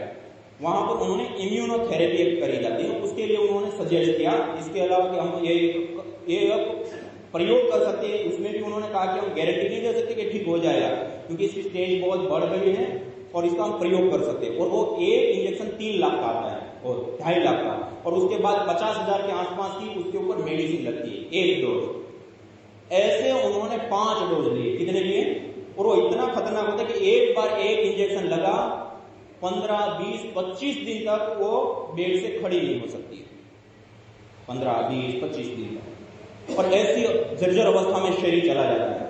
और ऐसे ऐसे हेवी 5 डोज लिए और 5 डोज लेने के बाद जब 6वें डोज के लिए वो गए और जब रिपोर्ट की, जो कैंसर 3 जगह पर फैला था वो अब पूरे शरीर में फैल चुका है। और उनके शरीर की ये अवस्था थी कि वो ना बैठ पा रही है, ना खड़ी हो पा रही है, कुछ नहीं कर पा रही। और वो जो दवाइयां ली थी उसका जो हेवी डोज थे तो वो भी ओवरडोज में, डॉक्टर लोगों ने भी मना कर दिया कि अब हम जितने डोज दे चुके वो भी ओवरडोज में जा चुका है और उनकी शरीर की अब अवस्था भी बहुत ज्यादा खराब हो चुकी, अब हम कुछ नहीं कर सकते हैं। आप घर ले जाओ। तो उनके परिवार के लोगों ने बार बार कैसे कैसे कहा, तो 6वां डोज दिया और डॉक्टर ने कहा कि अब आप घर पे ले जाइए, जितने दिन जीते हैं आप सेवा कीजिए और हम कुछ नहीं करते। अब ऐसी अवस्था में जब घर पे लाया तो सब जगह पर सूचना फैलती है, सब लोग खबर लेने के लिए आने लगते हैं। तो वहां तेलंगाना रुद्रपुर में विश्वनाथ महाजन जी करके एक व्यक्ति है, उन्होंने यज्ञ चिकित्सा का ऑनलाइन प्रशिक्षण लिया था। तो ये भी उनकी खबर लेने के लिए गए तो उनको पता चला, इन्होंने बताया कि हमने इतने सारे उपाय किए हैं, तो ये यज्ञ चिकित्सा भी एक कारगर उपाय है, हम उसको भी करके देखे तो, और अब हमारे पास और कोई उपाय है ही नहीं। और उस समय जब वो 6वां डोज लेकर के आए और करीब 6वें 7वें दिन उन्होंने उनके कमरे के अंदर यज्ञ करना शुरू कर दिया, कर्कटेश की हवन सामग्री लेकर के। और महानुभावों, आपको आश्चर्य होगा, जो पिछले 5 डोज का अनुभव हर डोज के लगने के बाद 15, 20 और 25 दिन तक खड़े नहीं हो पा रहे थे जो बहन, अब पूरे शरीर में कैंसर फैल चुके हैं, इतने हैवी 5 डोज लिए हैं, उस शरीर की क्या अवस्था होगी आप देख सकते हैं। और उस दौरान जब उसके कमरे के अंदर हवन करना आधा घंटा शुरू किया, केवल 7 दिन के अंदर खड़े हो गए। फिर पूरे परिवार में एक उत्साह और एक उमंग की एक लहर छा गई। फिर उन्होंने 1-1 घंटा यज्ञ करना शुरू कर दिया। 15 दिन के अंदर उनके अंदर पूरा शक्ति, एक्टिविटी करने की शक्ति आ गई। फिर उनको कहा खूब प्राणायाम करो उस वातावरण में, और उन्होंने पूरी श्रद्धापूर्वक प्राणायाम किया। और 3.5 महीने के बाद अपने पैर पे चल करके हॉस्पिटल पे गए, रिपोर्ट कराई। जो कैंसर पूरे शरीर में फैल गया था, मरने के लिए छोड़ दिया गया था उस व्यक्ति को, उनका कैंसर 61% रिकवर हो गया और 6 महीने में पूरा क्योर हो गया। और आज वो पूरा परिवार इतना दीवाना है उस यज्ञ का, उन्होंने संकल्प लिया कि हर दिन नए दंपति के साथ हवन करते हैं, अपने घर पे आमंत्रित करते हर दिन।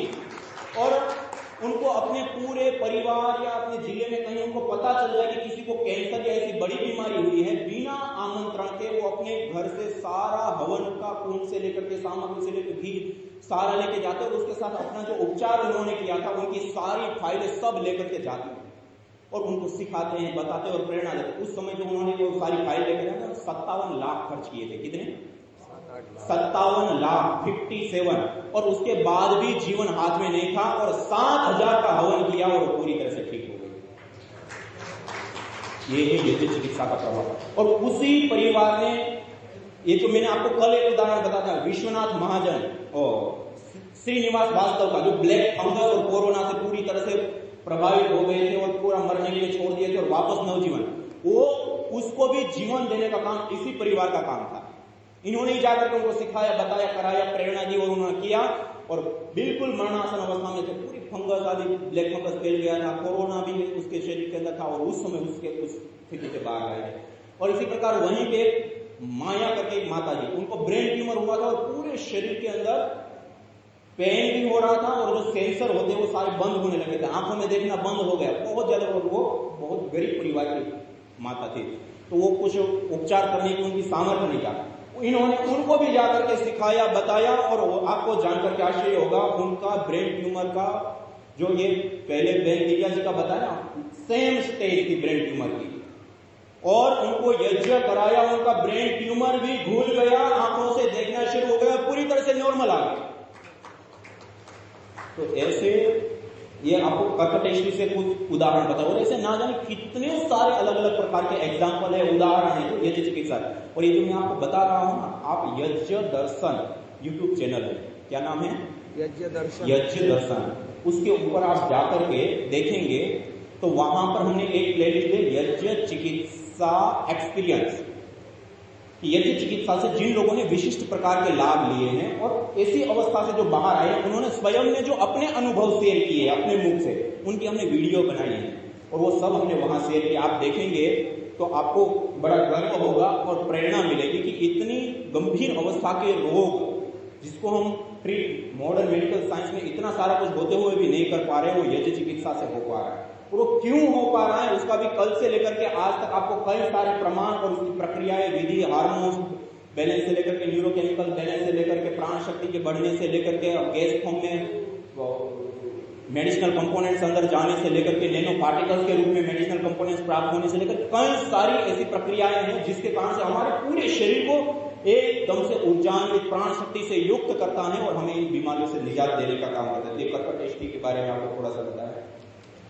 इसी प्रकार से कफेष्टि हवन सामग्री के बारे में आपको पहले ही बता दिया कि कफेष्टि से अलग अलग प्रकार के कई सारे जो श्वसन संबंधित रोग है या बैक्टीरियल वायरल डिजीज है या इस प्रकार की जितनी भी बीमारी है उसको, या जो नजला से लेकर के साइनस से लेकर के इस प्रकार की बीमारियां उसको ठीक करने के लिए। इसी प्रकार ये हृदय की हवन सामग्री जो हार्ट के लिए, हृदय के लिए जो विशेष करके लाभकारी होता है, हाई ब्लड प्रेशर हो, लो ब्लड प्रेशर हो या हृदय से संबंधित अन्य जो इस प्रकार की बीमारियां होती हैं, तो उनको ठीक करने के लिए, कंट्रोल करने के लिए, क्योर करने के लिए, इसके लिए मैं आपको एक उदाहरण बताऊंगा जो मैंने अभी थोड़ा वनिता बेरी का उदाहरण बताया, जिनको गला का चौक हो गया था, पूरी तरह से बीमार हुई, तो वो जो बाहर आई 6-7, उन्हीं की माता जी, उनकी माता जी को एक बार हार्ट अटैक आया, वहीं उन्होंने पास के हॉस्पिटल में गांव में कहीं से उपचार लिया। दूसरी बार हार्ट अटैक आया, मुंबई एक हॉस्पिटल के अंदर एडमिट किया, औषधि लिया। तीसरी बार हार्ट अटैक आया, वो परमानेंट करीब 1 महीने तक आईसीयू में भर्ती और पूरी तरह से एक प्रकार से बहुत गंभीर अवस्था में आ गई। और उसका ट्रीटमेंट चलने के बाद डॉक्टर लोगों ने कहा कि इनकी जो हार्ट की फंक्शनिंग है उसमें कोई सुधार नहीं आ रहा है, हम जो कुछ कर सकते हैं वो कर चुके हैं। और आईसीयू में 1 महीने से वो भर्ती हैं और उसके बाद ऑक्सीजन सिलेंडर के साथ वो अपने घर पे छोड़ गए डॉक्टर कि ये अब जितने दिन ऐसे जीती हैं। और डॉक्टर ने स्पष्ट कह दिया कि 15-20 दिन भी यदि जी जाती हैं तो ये बड़ी बात है। और उन्होंने अपने घर के अंदर इस प्रकार से रखना शुरू कर दिया। और अब परिवार में ऐसा होता है ना कि अब अंतिम ऐसी स्थिति होती है तो कुछ ऐसे सात्विक कार्य या इस प्रकार की चीजें करे तो उसकी आत्मा को शांति मिले या अच्छा हो, इस प्रकार का करके उनके घर के अंदर यज्ञ उन्होंने उनके कमरे में थोड़ा करना शुरू किया। और उसमें जो अर्जुन क्वाथ आदि जो हार्ट के लिए विशेष औषध है उसका प्रयोग करना शुरू किया। वो प्रयोग करते हुए वो तो ऑक्सीजन के मास्क के ऊपर रहती थी, सिलेंडर से आता था उसमें। फिर इनके परिवार के लोगों को लगा कि थोड़ा थोड़ा हम यदि यज्ञ की भी थोड़ी धुनी जाए, थोड़ा सा वो अच्छी वायु जाए तो अच्छा होगा। तो थोड़ी थोड़ी देर वो हटाना शुरू किए। जैसे तकलीफ होती थी तो वापस लगाते थे, थोड़ी थोड़ी देर हटाते जो डॉक्टर लोगों ने 15-20 दिन बताया था कि ये जीवित रह जाए तब भी बड़ी बात है। ऐसे करते करते 6 महीना बीत गए और 6 महीने में 100% उसको ऑक्सीजन मास्क की जरूरत की खत्म हो गई। और इस घटना का आज 6-7 साल हो गए। वो माताजी आज भी जीवित है और उस समय मॉडर्न मेडिकल साइंस का ट्रीटमेंट लेते हुए भी 3 हार्ट अटैक आए और लास्ट में घर पे छोड़ गए। और जब यज्ञ किया तो उसके बाद आज 7वां साल है, आज तक कोई हार्ट अटैक नहीं है, कोई प्रॉब्लम नहीं। हर रोज बहुत करते हैं अपने घर के अंदर। ये हृदय की हार्ट से संबंधित जितनी भी प्रकार की बीमारियां होती हैं उसके लिए। इसी प्रकार एक संततिष्टि, निसंतानता, बंध्यत्व, धातुओं का पोषण नहीं हो पा रहा है, स्पर्म या ओम आदि अच्छी तरह से नहीं बन पा रहा है या पोषित नहीं है, या इस प्रकार की जो अलग अलग प्रकार की समस्याएं होती है, तो उस प्रकार की सारी समस्याओं के लिए, और इसके उदाहरण कल भी आपको कुछ बताया था, आज सुबह में भी 1-2 उदाहरण बताए। तो ये संततेष्टि हवन सामग्री से अनुष्ठानात्मक रूप से प्रयोग करके हवन करते हैं और वहां बैठ करके फिर प्राणायाम, योगाभ्यास आदि विशेष आसनों का प्रयोग और कपालभाति, अनुलोम विलोम आदि करते हैं। तो इससे हमें उस सारे रोगों के अंदर विशेष रूप से लाभ प्राप्त होता है। इसी प्रकार से वातेष्टि हवन सामग्री, वातेष्टि हवन सामग्री आप में से सबसे अधिक लोग कल से मेरे पीछे लगे हुए हैं और वो माता जी तो मेरे को विशेष रूप से बता रहे हैं कि आप उस विषय में तो स्पेशल विशेष बताइए कि घुटनों में दर्द, जोड़ों में दर्द और मांसपेशियों के दर्द और अलग अलग प्रकार के जितने भी वातज रोग है कि यहाँ पर बहुत बड़ी मात्रा में लोगों में हर दूसरे व्यक्ति को कुछ ना कुछ प्रॉब्लम है घुटनों में या जोड़ों में दर्द आदि। देखिए, हम जिस वायु में श्वास लेते हैं उस वायु के अंदर ऋतुओं के आधार पे वात पित्त कफ बढ़ता घटता रहता है। वर्षा ऋतु में वात दोष बढ़ जाता है, शीत ऋतु में कफ दोष बढ़ जाता है, ग्रीष्म ऋतु में पित्त दोष बढ़ जाता है। और हम सबसे अधिक क्या लेते हैं? वायु।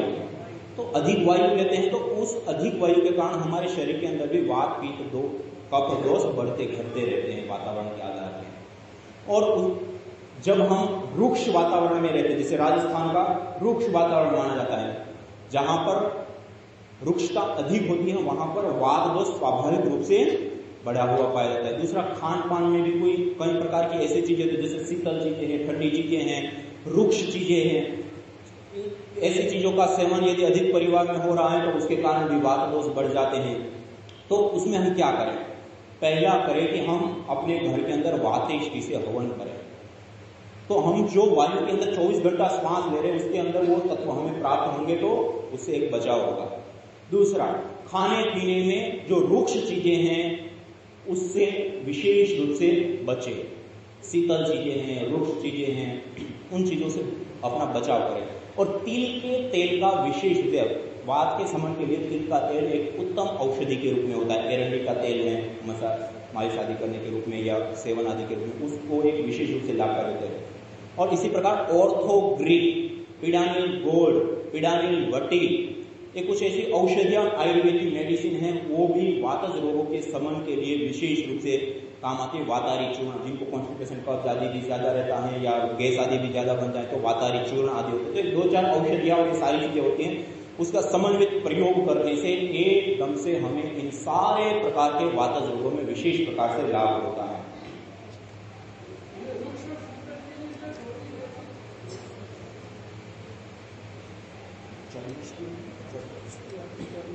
इसी प्रकार ये चर्मेष्टि हवन सामग्री, चर्मेष्टि हवन सामग्री दाग, खाज, खुजली, स्किन एलर्जी से लेकर के जितने भी चर्म रोग विभिन्न प्रकार के होते हैं, उन चर्म रोगों को ट्रीट करने के लिए विशेष करके लाभकारी हितकारी उपयोग है। इसका 2 रूप में प्रयोग करना होता है।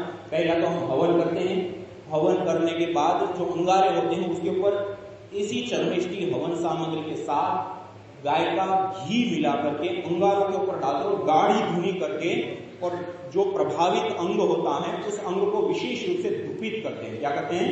धूपित, गाढ़े धूम्र से।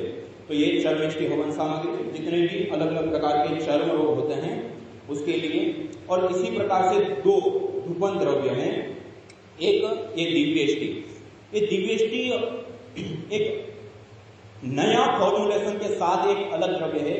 ये जो हार्मोनल बैलेंस होता है उसको विशेष रूप से करने के लिए, और उसके साथ साथ बैक्टीरिया, वायरस, फंगस आदि घर के अंदर जो होते हैं उसको ठीक करने के लिए, और एक बहुत अच्छी प्रकार की एक अलग सुगंधी होती है इसके अंदर, और उस सुगंधी से हमें अच्छा भी लगता है, हमारे हार्मोन्स भी बैलेंस विशेष रूप से होते हैं, और उसके साथ साथ पूरा वातावरण भी शुद्ध होता है। तो इसके लिए दिव्यष्टि हवन धूप है। क्या है?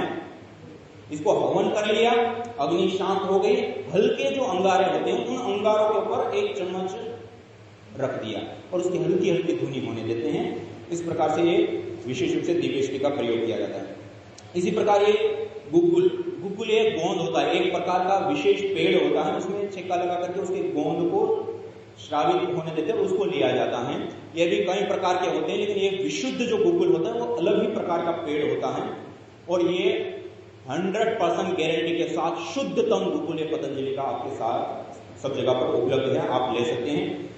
और इस गुग्गुल के विषय में बताया, गुग्गुलम धूप कामार्धम प्रसिद्धम मंगलप्रदम। गुग्गुल धूप कार्य के लिए प्रसिद्ध है, जीवन के लिए मंगलदायी होता है। बाह्याभ्यंतर देहस्य शोधनार्थम प्रकल्प, शरीर के बाह्य और आभ्यंतर दोनों ही प्रकार का शोधन करने वाला है। वात, पीत और कफ का संतुलन करने वाला होता है।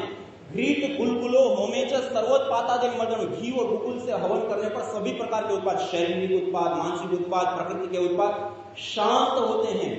और उसके साथ साथ न तम यक्ष्मा अरुंधते नैनम सप्तो अश्नुते यम भेष जस्य गुलगुलो सूर्भिर गंधो अश्नुते। अथर्ववेद में कहा गुलगुलो सूक्त, क्या गुलगुलो सूक्त है, उसमें विशेष रूप से ये अथर्ववेद के अंदर विशेष रूप से इसकी महिमा बताई कि जिसको गुग्गुल औषधि की धुनी जिस घर में प्राप्त होती है, जिस व्यक्ति को प्राप्त हो, उसको कैसे किसी प्रकार का कोई रोग, ताप, संताप या किसी प्रकार का अशुभ उसके जीवन में आ सकता है।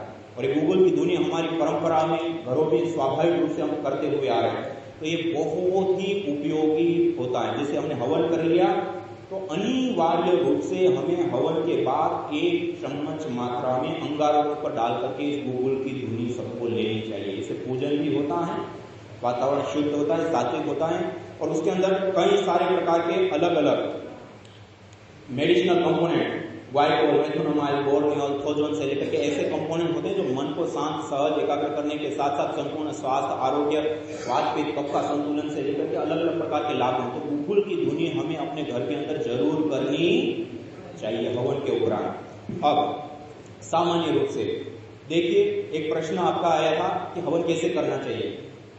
जब भी हम देव यज्ञ कर रहे हैं या चिकित्सा यज्ञ कर रहे हैं, इसको हमें अपने घर के अंदर करना चाहिए। कहां करना चाहिए?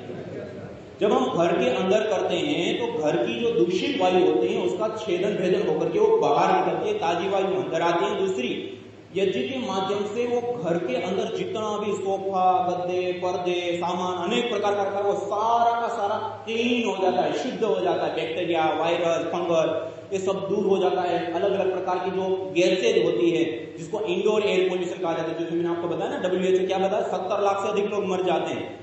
घर के अंदर करेंगे तो मरेंगे, घर की वायु शुद्ध रहेगी। और उसके साथ साथ जो ये सुगंधित तत्व है वो पूरे घर में जब फैलेंगे तो घर में जितने भी लोग हैं, चाहे वो यज्ञ में बैठते हैं चाहे नहीं बैठते हैं, सबको मानसिक रूप से शांति मिलेगी। क्या मिलेगा? हार्मोनल बैलेंस होगा, न्यूरोकेमिकल्स का बैलेंस होगा। तो कभी भी चिड़चिड़ापन, झगड़ा करना या छोटी छोटी बातों पर जो झगड़ा करने लगते हैं ना, यहाँ तौलिया रखना था वहां रख दिया, यहाँ ग्लास रखना था यहाँ रख दिया, ऐसे रखना था ऐसे कर दिया, छोटी छोटी बातों पर आपस में होता है नहीं होता है। और वो क्यों होता है? मानसिक रूप से हम वो होने लग जाते हैं। और जो व्यक्ति अपने घर के अंदर हवन करेगा तो उनके मानसिक हार्मोन्स की बैलेंस में रहेंगे, तो इन सारी चीजों से परिवार में क्लेश, झगड़े आदि स्वाभाविक रूप से व्यक्ति बचता है। तो इस प्रकार से विशेष रूप से लाभ करें तो घर के अंदर हवन करना होता है। तो इस प्रकार से घर के अंदर एक तो हवन करें। दूसरा, जो भी रोगानुसार हम हवन करते हैं तो पहले जिस रोग की सामग्री है उस रोग की विशेष सामग्री से हवन किया, तो उस रोग विशेष की सामग्री प्लस गुग्गुल गोंद, मान लो कि 10 ग्राम सामग्री ली तो 10 ग्राम गुग्गुल गोंद मिलाना है, और ये हो गया 20 ग्राम। उसके अंदर 5 ग्राम गाय का घी मिलाना है। क्या करना है? 5 ग्राम गाय का घी मिलाना है, और उसका सम्मिश्रण एक आध चम्मच अंगारों के ऊपर पूरे में नहीं बिखेरना है, एक स्थान पर रख दिया। वो हल्की हल्की धुनी उठती रहेगी और उस वातावरण में बैठिए और प्राणायाम कीजिए। जब उसकी धुनी शांत हो जाए फिर एक चम्मच रख दीजिए, और अंगारों को जैसे हवन कर लिया, नीचे पहले से थोड़ी भस्म रखिए। हवन किया, अंगारे जब शांत हो गए अपनी, तो अंगारे नीचे बैठे, उसको थोड़ा व्यवस्थित 5-5 में करके दबा दिया और साइड में थोड़ी सी भस्म डाल दी और बीच में थोड़ा सा अंगारा खुला रख दिया, और उसके ऊपर आप धूपन करते रहिए। ये 2, 3, 4 घंटे तक लगातार धुनी चलती रहे। लकड़ी का होता है तो थोड़ा कम चलता है, और थोड़ा सा गाय के गोबर का उपला आदि थोड़ा प्रयोग कर लेते तो उसका अंगारा और लंबे समय तक चलता है। तो उसको थोड़ा सा लगा दिया तो और विशेष रूप से वो अंगारा लगे, और उसके ऊपर हल्की हल्की धुनी चलती रहे, और उसमें बैठ करके आप प्राणायाम कीजिए, योगाभ्यास कीजिए अपने घर के अंदर, वैसे ही उसकी धुनी होने दीजिए। इससे आपको विशेष रूप से लाभ होगा। जब हवन कर रहे हैं तो खिड़की, दरवाजे आदि खुला रखते हैं। बहुत ज्यादा तेज हवाएं होती तो एक आध साइड का खुला रखा, लेकिन सामान्य जैसे अभी कोई ऐसा नहीं है तो खुला रखते हुए ही हवन करते हैं और धूपन करते हैं, और उसमें योगाभ्यास, प्राणायाम आदि उसके उपरांत करते हैं। दूसरा, ये अलग अलग जो हवन के लिए हम समिधा प्रयोग करते हैं, उसमें पीपल, बरगद, गुलर, पलाश, समी, मदार, अपामार्ग, ऐसे कई सारे वृक्ष, देवदार से लेकर के अलग अलग वृक्ष की लकड़ी का हम विशेष रूप से प्रयोग कर सकते हैं। और उससे अतिरिक्त ये एक विशेष, क्योंकि सब जगह पर उपलब्ध हो, क्योंकि हम चिकित्सा के रूप में करने जा रहे थे, तो एक हवन करने के लिए अब किसी को कहेंगे अब उनको हवन करना है, तब क्या करें? तो पहले तो कुंड और ये सब चाहिए जो हम हवन करते हैं, जो पूरा एक है ना सेट, उसके अंदर सारे बर्तन जितने चाहिए धातुओं के, वो सारा सामान उस एक किट के अंदर आता है। वो भी मिट्टी यहाँ पर आई है, आप में से जो लोग हर रोज हवन करना चाहते हैं तो आप लोग किट लेना चाहें तो यहाँ पर से आप लेकर के जा सकते हैं। तो वो किट ले लिया। दूसरा, अब समिधा की जरूरत पड़े। अब हर जगह पर समिधा कहाँ से मिले, और सही समिधा मिलना भी बहुत आवश्यक होता है, क्योंकि हम ट्रीटमेंट कर रहे हैं तो उसमें फिर हमें एक क्वालिटी मेंटेन करनी पड़ती है, उसके बिना वो संभव नहीं हो पाता। तो उसके लिए फिर हमने जो देशी गाय होती है उसका गोबर लिया, और पहले हम जैसे कुछ आचार्य ने कल बताया, पहले हम ऐसा करते थे कि जैसे औषधियां होती हैं उसका जब एक्सट्रैक्शन करते हैं तो उसमें कुछ तत्वों को एक्सट्रैक्ट करते हैं, बाकी वैसे होते तो उसका हम प्रयोग करते हैं। लेकिन आज अभी कुछ महीनों पहले से देवदार, देवस्य दारू, देवताओं के लिए जो स्पेशल पूजा के लिए जो लकड़ी का हम प्रयोग करते हैं, और आयुर्वेद में भी काफी जगह पर श्वसन और चर्म रोगों के लिए, और वातावरण के अंदर जो बैक्टीरिया, वायरस और फंगस जनित बीमारियां होती हैं उसको शुद्ध करने के लिए, क्लीन करने के लिए विशेष रूप से उसका वर्णन आता है देवदार का, और पूजा के रूप में सबसे उत्तम माना जाता है, धूपन के रूप में उपयोग है। तो हम अभी हिमालय से ऊपर के इलाकों में होते हैं, बहुत बर्फ जहां होती है वहां से तो उसकी लकड़ी का पाउडर लाते हैं और उसको इसके साथ गाय के गोबर के अंदर मिला दिया और उसके बाद उसकी पतली लंबी स्टिक बना देते, पतली पतली लंबी लंबी एक एक फीट की स्टिक बना देते, चौरस होती है। और इस स्टिक के अंदर आप हवन करेंगे, तोड़ने में कोई दिक्कत नहीं होती है, जितनी आवश्यकता आराम से आप तोड़ सकते हैं, आराम से लगा सकते हैं। थोड़ा सा घी लगा दिया, अच्छे से वो जल जाती है। और आप एक बार हवन करते समय क्या होता है, लकड़ी लगाते हैं तो थोड़ी देर के बाद वो गिर जाती है, और इसकी हम लगाते हैं तो जब आपने एक बार जैसे रख दी, हवन पूरा होगा तब तक वो वैसी ही मिलेगी और ज्यादा सुविधा नहीं लगानी पड़ती। एक बार आपने 2-4 लगा दी तो फिर उसी में पूरा हवन हो जाता है, उसमें हमें बार बार लगानी पड़ती है। इसमें इतने आप घी की आहुति देते रहिए, वो हवन आप 1 घंटा करिए चाहे 6 घंटे करिए, वो हवन लगातार चलता रहे, बस आप आहुति देते रहिए। तो उस प्रकार के भी काम में आती है। और इसका जो अंगारा होता है वो अंगारा 4 घंटे तक आराम से रहता है। जैसे मैंने आपको बताया ना थोड़ी देर पहले, इस प्रकार से किया जाए तो 3-4 घंटे तक इसका अंगारा बना रहता है। उसके ऊपर आप थोड़ा थोड़ा द्रव्य डालते रहिए, उसकी धुनी होती रहे, उसका आप विशेष लाभ करें। और कानपुर यूनिवर्सिटी में इसके ऊपर कुछ रिसर्च की गई, जो एफिशिएंसी चेक करते हैं ना, सामान्य लकड़ी की अपेक्षा 2.5 गुना ज्यादा एफिशिएंसी होती है। कितनी? 2.5 गुना ज्यादा। और CPCB central control pollution board Delhi में कुछ हमने इसके परीक्षण किए, गाय के गोबर को जला करके। सामान्य लकड़ी जब स्मशान घाट आदि में जलाते हैं, वो जो पोल्यूशन होता है लकड़ी को जलाने पर, इससे 35% पोल्यूशन कम होता है। अलग अलग देशों का जो पोल्यूशन होता है वो गाय के गोबर से 35% कम होता है, तो वो भी एक विशेष लाभ है। और गाय के गोबर के अंदर अपने आप में ही कई सारे प्रकार के गुण होते हैं, कई सारे प्रकार, तो हमने इसमें सारा मेंशन किया है, अलग अलग मंत्रों में जो दिया है, साइंटिफिक रूप से जो सिद्ध हुआ है, वो भी काफी सारी चीजें दी। तो एक सब जगह पर उपलब्ध भी और सहज रूप से हम इसका प्रयोग कर सकते हैं, उस रूप में ये संविधा है, तो इसका भी प्रयोग कर सकते हैं। बाकी अपने आसपास में पीपल, बरगद, झूलर, पलाश, समी, मदार, अपामार आदि जो संविधाएं होती है उसका हम प्रयोग विशेष रूप से कर सकते हैं और ये यज्ञ को कर सकते हैं। दूसरा देखिए, ये तो हमने चिकित्सा की बात की, ये यज्ञ वास्तव में केवल चिकित्सा का विषय नहीं है। ये यज्ञ एक संपूर्ण आरोग्य के साथ साथ मानसिक रूप से स्वास्थ्य देने के साथ साथ एक विशेष रूप से हमारा उत्तरदायित्व, कर्तव्य है। क्या है? हमें 5 तत्वों से सब कुछ ले रहे हैं, उनको हम दे क्या रहे हैं, ये हमारा कर्तव्य कर्म है। क्या है? और जो ये करता है वो तो इससे मुक्त होता है, जो नहीं करता है। यज्ञ शिष्टा सीना संतो, बोलिए, यज्ञ शिष्टा सीना संतो मुच्यन्ते सर्वकल्विषैः भुंजते तो त्वघम पापा ये पचन्ति आत्म कारणात्। जो यज्ञ करने के उपरांत प्रसाद रूप अन्न का सेवन करता है, मुच्यन्ते सर्वकल्विषैः, सभी प्रकार के क्लेशों से, पापों से मुक्त होता है। भुंजते तो त्वघम पापा ये पचन्ति आत्म कारण, जो केवल अपने लिए पकाता है, बिना यजन के ये भोजन करता है। भुंजते तो त्वघम पापा, वो पापी है और पाप का भोग कर रहा है। पापी कहा और पाप का भोग कर रहा है। तो हमें पापी बनना है या मुच्यन्ते सर्वकल्विषैः बनना है? तो हम सभी प्रकार से क्लेशों से मुक्त होना चाहते हैं, तो हम अवश्य यज्ञ का अनुष्ठान करें। मेरे साथ बोलिए, ये सदनुष्ठानेन संपूर्ण विश्वम कल्याणं भवेत्, आध्यात्मिक, आधिदैविक, आधिभौतिक तापत्रयोर उन्मूलनम सुकरम स्यात् तद यज्ञ पदाभिधेयम्। इसमें बताया ये सदनुष्ठानेन संपूर्ण विश्वम कल्याण, जिससे संपूर्ण विश्व का कल्याण होगा, पहला लाभ। और आध्यात्मिक, आधिदैविक, आधिभौतिक, जो आचार्य श्री ने हमें कल विशेष रूप में बताया, 3 प्रकार के दुखों से मुक्त होना ही जीवन की मुक्ति है।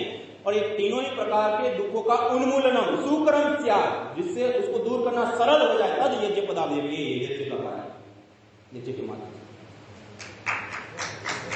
यथेह क्षुदिता, बोलिए, यथेह क्षुदिता बाला मातरम पर्युपासते एवं सर्वाणि भूतानि अग्निहोत्रम उपासते। जैसे भूख, छोटा बालक होता है, भूख से पीड़ित होता है, कहां जाता है? अपनी माँ की शरण में, अपनी माँ की गोदी में, अपनी माँ के पास जाता है। और माँ के पास जाने पर उसके भूख रूपी दुख की निवृत्ति निश्चित रूप से होती है, नहीं होती है? निश्चित रूप से होती है। एवं सर्वाणि भूतानि अग्निहोत्रम पाते। ऐसे ही संसार में सारे मानवगण अलग अलग प्रकार के दुख दर्द पीड़ाओं से जो पीड़ित होते हैं वो यज्ञ की शरण में आकर के उससे मुक्ति को प्राप्त। तो ये यज्ञ जो हम कर रहे हैं वो अलग अलग प्रकार से कई सारे लाभों को देने वाला होता है। यज्ञ शिष्टा अमृत भुजो यान्ति ब्रह्म सनातन, सनातन ब्रह्म को प्राप्त कराने वाला है, सभी प्रकार के क्लेशों से मुक्त कराने वाला है।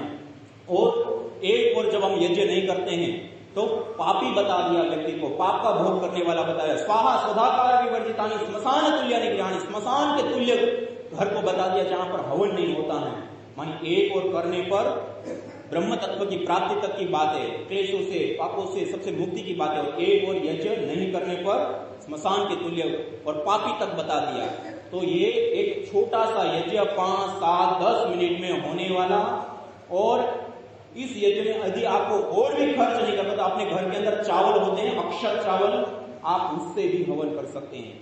या अपने आसपास में जो भी औषधियां मिल जाए, कुछ भी आपको नहीं आता है तब भी 7 बार गायत्री मंत्र का उच्चारण करके ही थोड़ा सा हवन जरूर, जब समय नहीं है। बाकी आपके लिए ये ऑप्शन नहीं है। आप तो यहाँ पर आकर के पूरा प्रशिक्षण प्राप्त कर, आपको सब कुछ प्राप्त है, मंत्र का पाठ, ये वो दूसरी तीसरी सारी चीजें। लेकिन ये किसी भी अवस्था में अवश्यमेव कर्तव्य कर्म हमारा कोई है तो क्या है? यज्ञ है। और इस यज्ञ को करेंगे तो सबसे पहले हम देव ऋण से ओऋण होंगे। किससे ओऋण होंगे? इससे अथाह और अनंत प्रकार के पुण्य हमें मिलते। क्या मिलता है? कोई ऐसा कार्य नहीं है जिस कार्य से इतना अधिक पुण्य मिलता हो। ये यज्ञ ऐसा कार्य है जो पुण्यों की कृषि है, पुण्यों की फैक्ट्री है। इस यज्ञ से स्वास्थ्य मिलता है, इस यज्ञ से उत्तम पर्यावरण मिलता है, इस यज्ञ से आध्यात्मिक और भौतिक अनेक प्रकार की सिद्धियां प्राप्त होती हैं। इस यज्ञ को करने से मानवीय चेतना का उत्कर्ष कर हम अति मानव चेतना की ओर, साधना में उच्च चेतना की ओर अग्रसर होते। समस्त प्रकार के सुखों को देने वाला ये सर्वोत्तम देवीय कर्म कोई है तो वो यज्ञ है। जो व्यक्ति यज्ञ करता है वो देवता बन जाता है। होत्री सदनम हरितम हिरण्ययम राज, जिस घर में प्रति यज्ञ होता है वो देवालय शिवालय हो जाता है, वहां देवी शक्तियों का वास होता है। हमें मंदिर पे जाने की आवश्यकता नहीं है, यज्ञ करके अपने घर को मंदिर बनाने की आवश्यकता। तो आप सब लोग इस यज्ञ को अपने जीवन में धारण कीजिए। इसी भावना के साथ मैं अपनी वाणी को विराम देता हूँ। ओम शांति शांति शांति।